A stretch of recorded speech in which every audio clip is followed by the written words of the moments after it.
man, 10 years from now, who knows? Maybe you'll be able to just speak to your hummingbird and ask it what bait you should be throwing, and there you go. I mean, I don't know. It's wild.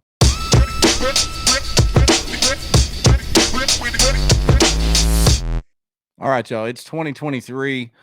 The argument all of 2022 was against live scope and where's technology going in fishing. But I'm here to tell you this new technology, when it makes its way into fishing, could make live scope and those arguments seem silly. And what I'm going to talk about here today may make Randy Blocket's head explode if he ever sees this video or hears about this. And what I'm talking about is artificial intelligence. It is here already, and it's coming, and it's going to develop quickly. I'm going to show you guys some of the options out there now. It's free open source material, and how this may integrate into fishing in the future. And even right now, if you want to use it right now, you can go try it, and you guys can play with it, try it, see if it can help you with anything right now.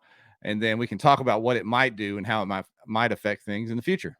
Let's just get right into it. So AI, or artificial intelligence, has kind of been a sci-fi thing since I've been a kid, but it's here now. And it's in its early stages, but it's here and it already works, and it's just going to get bigger, and it's going to get bigger faster. And I don't know how it's going to affect everything we do, but maybe we can use it to benefit our fishing before the machines rise up and kill us all. So let's get into it. I'm going to share my screen with you guys right now. There's a website called openai.com. It's free.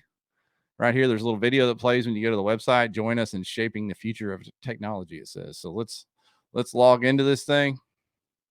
So at the top of the OpenAI screen, there's an option to click on Chat GPT. And right there on Chat GPT, this is their AI, interactive AI software. Gives you some examples of what it can do, some of the capabilities that it has, and then also some of its limitations. As I said, this is an early form of the software. Let's go ahead and blow this thing up. There we go. So I've got a tournament coming up on Cattle Lake early in the season. Let's ask it how to catch largemouth bass on cypress trees in Caddo Lake. We'll see what the robot tells us to do here. It's spitting out what it thinks. Is that the right thing to say? Artificial intelligence, is it thinking? Largemouth can often be found around cypress trees in Caddo Lake, especially in the warmer months. Look for areas where cypress trees are densely packed together. Pay attention to the depth of water. Use lures that mimic the appearance and movement of bass's natural prey. Cast your lure near the base of the cypress tree and retrieve it slowly. Allow it to come into contact with branches and trunks.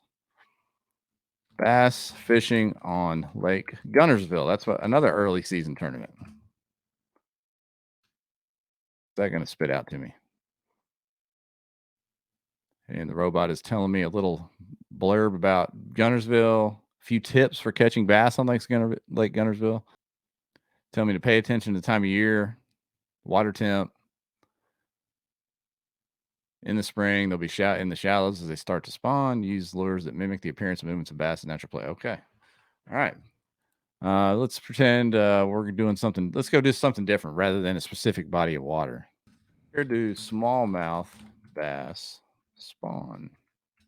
They prefer to spawn in areas with clean gravel or rock bottoms. They will often go back to the same spawning sites year after year.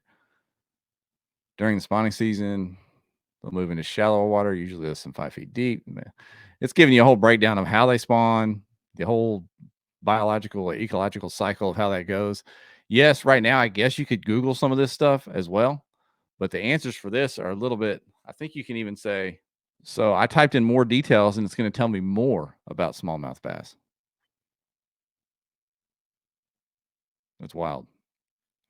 And no, there's not a human being on the other end of this, spitting out information. This is artificial intelligence. It is a computer coming up with these responses on the fly on its own. Type in best artificial lures to catch largemouth bass in the spring. It looks like the robot is going to spit out a few. I don't know how accurate it's going to be. Soft plastics, Texas Carolina rig rack. And as I said, this whole thing is this whole technology is new. This is early This is early, what I'll call beta development of the whole thing. But right now it's saying soft plastics, crankbaits, spinner baits, jerk baits. So far, I'd agree. And yeah, topwater and spring will work. And there at the end, the robot even says, remember that the best lure to use will depend on the specific conditions you are fishing in, as well as the preferences of the bass in your lake. It's always a good idea to have a variety of lures in your tackle box and be prepared to experiment to see what works best. So it's even giving me advice. It's not just spitting out data and information. It's giving me advice on how to think critically about what I'm doing there. Let's get a little more. Let's talk some electronics. Let's see what the robot knows about electronics. How does live scope work? Spitting out several paragraphs of information on what live scope is, how it's different from traditional fish finders, uh, etc. I'm not going to read the whole thing to you. So there you have it, guys. I don't know where that's going to go or how we're going to use that, whether it's fishing or anywhere else in the outdoor industry, but it's definitely AI is definitely going to integrate into our lives at some point. I don't know if that's good or bad. As I said, maybe we can use it for some good and have some fun with it before the machines and Skynet rise up and kill us all. But anyway, let me know what you think in the comments of this little AI deal. Have you tried Chat GPT? Are you willing to go try it? Man, 10 years from now, who knows? Maybe you'll be able to just speak to your hummingbird and ask it what bait you should be throwing. And there you go. I mean, I don't know. It's wild. But let me know in the comments what you think of this. And as always, I appreciate you guys for watching.